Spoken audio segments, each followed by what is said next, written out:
I'm Saru Jayaraman. I'm the co-founder and co-director of the Restaurant Opportunity Centers United. I'm Cherie Tang. I've had the pleasure of working with Saru and Rock for the last year and a half. Two things were happening at the same time. We went national, from a local organization to national, at the end of 2007, beginning of 2008.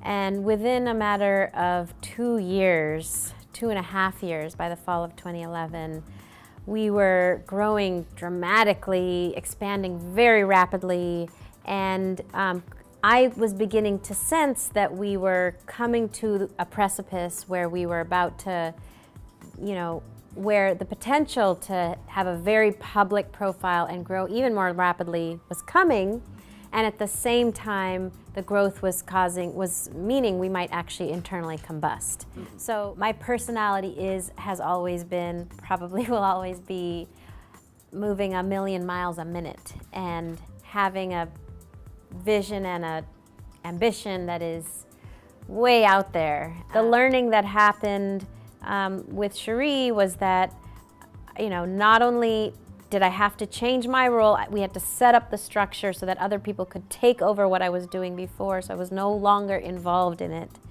And that was very healthy for the organization and for me and for everybody else, because it created a wonderful new leadership bench of people.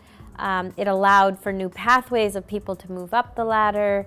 It helped people share in the vision, so that if we're moving a million miles a minute, people could see where we were headed and how we could get there. It didn't feel so overwhelming. If you really are thinking about movement building, a lot of us, and it's true, like a lot of us over the last 10 years have gone national around the same time, are thinking a lot more about reaching the hearts and minds of masses of Americans rather than talking to ourselves, talking amongst ourselves. And so if you really, if we want to win, if we really want to win and build power, it's got to be more about external facing, building movement rather than just running an organization. In the short term, the key priorities are raising the minimum wage, and in particular the tip minimum wage that has been frozen at $2.13 for the last 23 years. Because of the power of the industry lobby, the National Restaurant Association, getting some basic benefits for these workers in the form of paid sick days, because it's disgusting for them and for the consuming public when workers are working, with illness and sick, which is the majority of them. And then in the long run, longer term, those are two immediate things, but in the long run, it's really about having a powerful voice of restaurant workers that can, in the long run, counterbalance the power of the National Restaurant Association, because these two issues, low wages and lack of paid sick days, are symptoms of the bigger problem of the imbalance of power between this huge, powerful industry lobby and restaurant workers. So in the long run, it's about building a powerful voice of restaurant workers. And also there are some other long-term goals around racial justice in the industry. For example, there's incredible segregation by race and gender in our industry. So it's about people being able to move up the ladder and collectively have a voice, with the National Restaurant. So those are the long-term vision is that there's an industry in which workers have an equal voice to employers and have dignity and respect on the job and the ability to move up to livable wage jobs regardless of the color of their skin or their gender. That's the long-term vision. That here we are, we've been organizing workers, we've even been organizing good employers, and there's this third incredibly powerful stakeholder that nobody has organized, which is the consuming public, which every single person in America, almost every single person, eats out regularly and has incredible power. And so it was about the time when we talked to Pia and first met Cherie that we were launching, really about the same time, launching a new multimedia, multi-year consumer engagement campaign that has included the Diner's Guide, a smartphone application actually to let consumers know which restaurants are faring well and which aren't. The book that I've written. The book has been turned into a series of short films.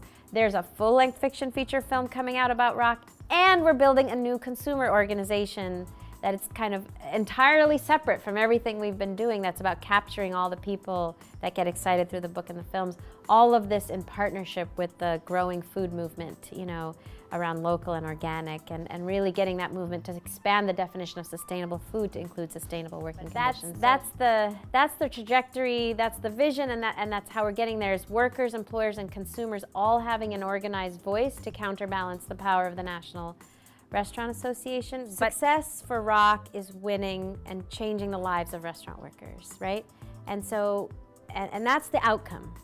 So you could do that in multiple ways. You could have a campaign, but if you really over the long term want to build power for restaurant workers, and it's more than just that one raising the tip minimum wage, you need to have an organization that's going to be able to sustain itself and grow over the long haul. So success of the engagement is very related to success of the outcome of the organization, in my mind.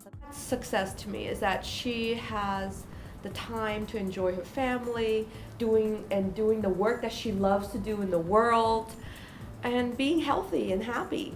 That's success. And then the second part is having ROC as an institution for restaurant worker power in this country that is vibrant, that's effective, that's raising the resources that it needs to raise, and raising the leaders from within that it wants to raise for the movement. And I have this very deep connection with restaurant workers, having been a restaurant organizer in my younger days. I've worked probably in 18 restaurants in my life. So really having the respect and understanding for what you're trying to do to uplift restaurant workers in this country and building this national movement, I was like, sign me up. I understand it. I really wanted to work on this with you. You know, where I am now, exactly a year ago, I mean, it's 180 degrees the opposite of where I was a year ago, in large part thanks to Cherie. A year ago, Cherie met with me and my co-director and our board chair, and my co-director and I were terribly upset, terribly depressed, you know, very frustrated, feeling like we wanted to leave, and, you know, just in a bad place. And exactly a year later, I feel so elated about the state of ROC and my own, you know, where I am and where we're headed.